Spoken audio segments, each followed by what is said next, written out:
तो एपिसोड की शुरुआत वहीं से होती है जहां पिछला पार्ट खत्म हुआ था। गंते को अपनी गलती रियलाइज होता है, इसलिए वो बहुत रोता है। अगले दिन जब मुने हॉस्पिटल पहुंचती है तो उसे पता चलता है कि उसके लिटरेचर क्लास को बंद कर दिया गया है, क्योंकि पिछली बार उसकी वजह से उस पेशेंट की हालत खराब हो गई थी जो उसे अपनी बेटी समझ रही थी। मुनिया गुस्से में डायरेक्टर को ढूंढने लग जाती है, तभी उसे वो पेशेंट मिल जाती है तो वो मुनियो से माफी मांगती है, पर मुनियो तो उसे गुस्से में डांटने लगती है कि तुम्हारी वजह से मेरी जॉब चली गई, तुम इसकी भरपाई कैसे करोगी। तभी उस लेडी का शॉल नीचे गिर जाता है जिसे वो लेडी बहुत ध्यान से देख रही थी, तो मुनियो उस शॉल को उठा लेती है और कहती है कि मेरी माफी के बदले मुझे ये शॉल चाहिए। तो वो लेडी बहुत सोचकर वो शॉल दे देती है। इसे लेकर मुनियो चली जाती है तो वो लेडी गंते से कहती कि अब मैं आजाद हो गई हूँ अपने गिल्ट से, क्योंकि अब तक वो गिल्ट में थी कि उनकी वजह से ही उनकी बेटी की जान गई है और मरने से पहले ये शॉल उनकी बेटी ने ही उन्हें दिया था। गंते मुनियो के पास आकर कहता है कि तुमने बहुत अच्छा काम किया, तुमने अनजाने में ही उस लेडी को अपने गिल्ट से आजाद कर दिया। जो सुन मुनियो बहुत खुश होती है और अब वो भी अपनी मॉम के डर से अपने आप को आजाद करने के लिए घर आकर अपने बाल काट देती है, जो कि अब तक वो अपनी मॉम की डर की वजह से नहीं काट पाती थी, पर फाइनली हिम्मत करके वो अपनी मॉम के खिलाफ चली गई। गंते जब घर आता तो वो बहुत खुश होकर उसे अपने बाल दिखाती है, लेकिन वो सही से बाल नहीं काट पाई थी, इसलिए गति उसके बालों को प्रॉपर शेप एंड साइज में कर देता है, जिससे मुनियो बहुत ज्यादा खुश होती है और गंते से पूछती कि वो कैसी लग रही है। गंते कहता है बहुत ब्यूटीफुल। अगले दिन जब शांते मुनियो को छोटे बालों में देखता है उसे तो ये बिल्कुल पसंद नहीं आता, क्योंकि उसे मुनियो बड़े बालों में ही अच्छी लगती थी। जो सुन मुनियो को तो बड़ा गुस्सा आता है। फिर जब दोनों एक कैफे गए होते हैं, वहाँ मुनियो का एक फैन उसका ऑटोग्राफ और साथ में एक सेल्फी लेने की बात करता है। मुनियो मान जाती है, गंते को उनकी फोटो खींचने के लिए कहती है। अब उस बंदे को मुनियो के इतने क्लोज देखकर गंते को तो बहुत जल्दी होती है, जो देख मुनियो तो जानबूझकर गति को और फोटोज क्लिक करने के लिए कहती है। फैन के जाने के बाद मुनियो उससे पूछती है कि क्या तुम जेलस हो रहे थे, और गति कहता है नहीं तो मैं क्यों जेलस हूँ। ये सब बोलकर वो हॉस्पिटल जाने लगता है, लेकिन वो तो सच में बहुत जेलस था, जो मनिंग भी जानती थी। इधर मुनियो के डैड को हॉस्पिटल में एक गाना सुनाई देता है जो कि अक्सर उनकी वाइफ गाया करती थी, इसलिए उन्हें लगने लगता है कि उनकी वाइफ यही कहीं है। वो ये बात डायरेक्टर को भी बताते हैं। डायरेक्टर सीसीटीवी में देखने लगते हैं कि मुनियो के डैड के रूम के आसपास कौन कौन सबसे ज्यादा जाते हैं। हॉस्पिटल के स्टाफ के अलावा सिर्फ फॉरेन नाम की एक पेशेंट सबसे ज्यादा बार उनके आसपास देखी जाती है, इसलिए डायरेक्टर को डाउट होता है कि कहीं उन्होंने ही तो वो गाना नहीं गाया है। उनसे पूछने पर तो वो साफ मना कर देती है। देन इधर घर पे शांति मुनियो के पास वो ड्रीम कैचर देख लेता है, तो दोनों ही वो मेरा है कहकर बहस करने लग जाते हैं। इसी छीना झपटी में वो ड्रीम कैचर फट जाता है, जिससे तो शांति को बहुत ही ज्यादा गुस्सा आता है और फिर इनकी घमासान फाइट शुरू हो जाती है। कुछ देर में गांधे घर आता है तो उन्हें लड़ता देखकर हैरान होता है, लेकिन ये दोनों लड़ना बंद ही नहीं कर रहे थे, इसलिए गांधे चिल्लाकर उन दोनों को एक दूसरे के बाल छोड़ने के लिए कहता है, तो दोनों गुस्से में अपने अपने रूम में चले जाते हैं। देन गंते शांति को समझाने आता है इस ड्रीम कैचर की जरूरत मुनियो को जाता है, क्योंकि इसे उसे बुरे सपने नहीं आते, इसलिए शांति उसे ये देने के लिए मान जाता है और कहता है कि मैं तुम्हें उसके साथ शेयर नहीं करूंगा। तो गंते उस ड्रीम कैचर को फिर से सिलने लगता है। मनिंग आती है तो उसे बताता है कि गंते ये तुम्हें देने के लिए मान गया है। मुनियो का गुस्सा थोड़ा शांत होता है। देन मुनियो फिर से उसे आज उसके जेलेसी के बारे में याद दिलाकर उसे टीज करने लगती है। देन वो गंते की गोदी में ही सर रख के सो जाती है। नाइट कैचर को बनाने के बाद गंते उसे अच्छे से सुला देता है। फिर अगले दिन तीनों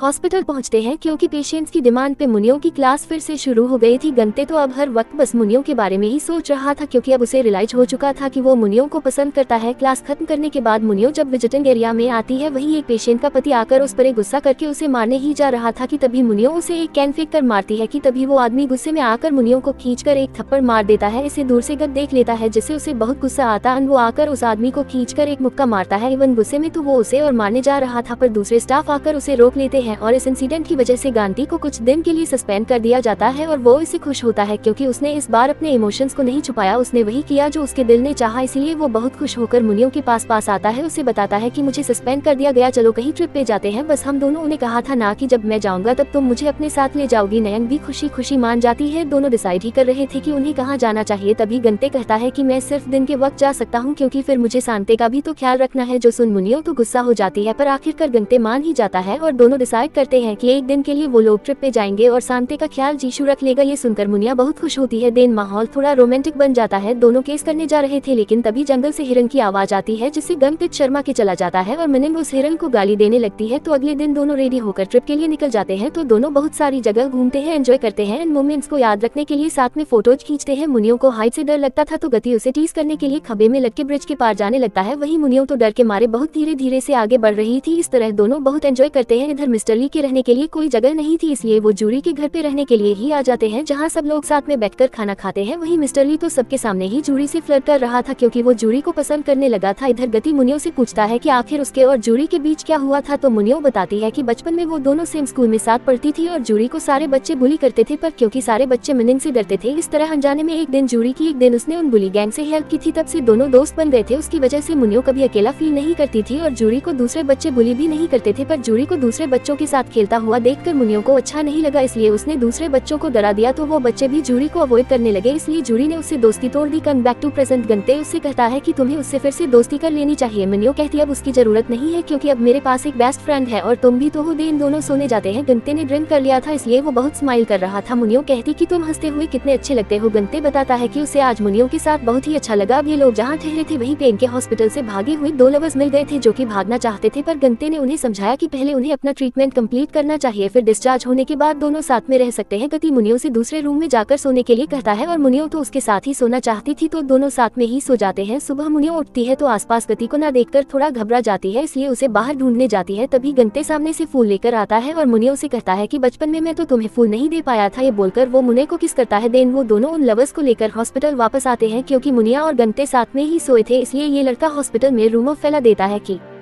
गंते और मुनियो एक कपल है। ये बात और बढ़ चढ़ के हॉस्पिटल में फैल जाती है। आखिर में ये रूमर बन जाता है कि दोनों जल्दी ही शादी करने वाले हैं। ये बात सांते भी कुछ स्टाफ को बात करता हुआ सुन लेता है और वो समझ जाता है कि गत मुनियो के साथ घूमने गया था, इसलिए वो गंते पे गुस्सा करता है कि तुमने मुझे झूठ बोलकर मुनियो के साथ घूमने गए थे। देन उससे पूछते हैं कि तुम मुझसे या मुनियो से ज्यादा प्यार करते हो। गंते कहता है ऑफ कोर्स तुमसे, पर सांते कहता है कि तुम झूठ बोल रहे हो क्योंकि बचपन में तुम चाहते थे कि मैं मर जाऊं, इसलिए तुमने मुझे बर्फीले पानी में गिराया था और जब मैं डूब रहा था तब तुम भाग गए थे। गंते उसे समझाना चाहता था पर सांते तो जोर जोर से चिल्लाकर कहने लगता है कि मेरा भाई गति मुझे मारना चाहता था। इस सब सुनकर गत बहुत ज्यादा रोता है क्योंकि कुछ पल के लिए ही सही उसने चाहा था कि उसका भाई मर जाए। इस बात को वो झुठला नहीं सकता, इसलिए वो बहुत दुखी होता है। इससे सांते की तबीयत बिगड़ जाती है, इसलिए उसे कुछ टाइम के लिए एडमिट किया जाता है। जाम सपाक उसका ख्याल रखती है। इधर गंते तो बहुत ही ज्यादा गिल्ट में होता है। मोर्निंग उसे चेयर अप करने की कोशिश करती है और गंते उसे अकेला छोड़ने के लिए कहता है। मोर्निंग उसे कहती है कि उस इंसिडेंट में तुम्हारी कोई गलती नहीं थी, तुम्हारा भाई खुद गिर गया था पानी में, पर गंते कहता कि मैं इसे झुठला नहीं सकता कि मैंने कुछ पल के लिए यही सही पर चाहा था कि मेरा भाई मर जाए, इसलिए मैं उसे वहीं छोड़कर भाग रहा था। तुमने मुझे बचाकर सही नहीं किया जिस वजह से मुझे ऐसी जिंदगी जीनी पड़ रही है। ये बोलकर वो चला जाता है। सांते धीरे धीरे ठीक हो रहा था। मिसबाक से उसकी अच्छी दोस्ती हो गई थी पर सांते अभी भी गंते से बात नहीं कर रहा था, इसलिए गंते बहुत दुखी था। तो मनिंग उससे बात करने आती है। उसे कहती है कि आखिर तुम कब तक अपनी फीलिंग्स छुपाओगा अपने भाई से? तुम्हें सब कुछ क्लियर कर लेना चाहिए कि तुम मेरे साथ भी रहना चाहते हो। थोड़ा सा तो अपनी खुशी के बारे में सोचो, फिर कब तक तुम अपने भाई के साथ बंधे रहना चाहते हो? इस पे गंते कहता है कि मैं ऐसा नहीं कर सकता क्योंकि मेरा भाई मेरे लिए सब कुछ है, इसलिए शायद हम दोनों के बीच जो कुछ भी है उसे ही खत्म करना सही रहेगा। ये बोलकर वो दुखी होकर जाने लगता है जिससे मनिंग भी बहुत रोती है। डिस्चार्ज होने के बाद सांते जूरी के घर पे रहने आ जाता है तो गंते आकर उससे माफी मांगता है। उस दिन उसे डूबता हुआ छोड़कर भागने के लिए अते जानता था कि उसका भाई उसे कितना प्यार करता है, इसीलिए उसे माफ कर देता है। तो दोनों भाई फिर से यही रहने लगते हैं। अगले दिन मुनियो की डैड रिन पे अटैक कर देते हैं क्योंकि वही वो गाना गुनगुना रही थी जो उनकी वाइफ गाया करती थी, इसीलिए वो रिन को मंस्टर बोलकर उसका गला दबाकर मारने की कोशिश करते हैं और गंते एंड बाकी स्टाफ आकर उसे छुड़ाते हैं। इस बार कोरेन से पूछने जाती कि आखिर मिस्टर को ने तुम पे अटैक क्यों किया। ओरेन बताती कि वो मुझे मंस्टर बोलकर मारने आ गया, पर असल में ये ओरेन बहुत ही मिस्टीरियस थी। वो हमेशा दूसरे पेशेंट्स को प्रोवोक करती थी और बहुत ही अजीब तरह से उनसे बातें करती थी। आज भी उस पर अटैक होने से पहले उसने मुनियो के डैड को उसने कहा था कि क्या तुम मुझे फिर से मारना चाहते हो। जोसन उन्हें लगा कि उनकी वाइफ थी इसलिए उन्होंने इस पे अटैक किया था। गंते इस बारे में डायरेक्टर से बात करने आता है। डायरेक्टर कहते हैं कि अगर मुनियो के डैड को ऐसा फील हो रहा है उनकी वाइफ आसपास ही है तो हो सकता है शायद उनकी वाइफ जिंदा हो। ऐसा है तो वो अपनी बेटी और हस्बैंड के पास जरूर आएगी। अब आज मुनियो का बर्थडे था और वो घर पे अकेली बोर हो रही थी तो वो गंते को बुलाने के लिए मैसेज करती कि आज मेरे लिए बहुत खास दिन है, पर गंते उसका कोई रिप्लाई नहीं देता, इसलिए वो सांते को मनाने के लिए जूरी के घर आ जाती है। उसे ये ड्रीम कैचर देकर उसे वापस चलने के लिए कहती है पर सांते मना कर देता है। कहता है कि कोई अपने बेस्ट फ्रेंड से झूठ नहीं बोलता, झूठ बोलकर अकेले घूमने नहीं जाते, इसलिए उसे झूठा झूठा बोलकर दरवाजे बंद कर देता है। मुनियो साइड होकर घर चली आती है। इधर हॉस्पिटल में ओरेन एक केयर गिवर के सर पे पत्थर मार के भाग गई थी। जाने से पहले उसने उस केयर गिवर को कहा था कि आज उसके लिए बहुत ही खास दिन है। सुन के गांडे घबरा जाता है और मुनियो के घर के लिए निकलता है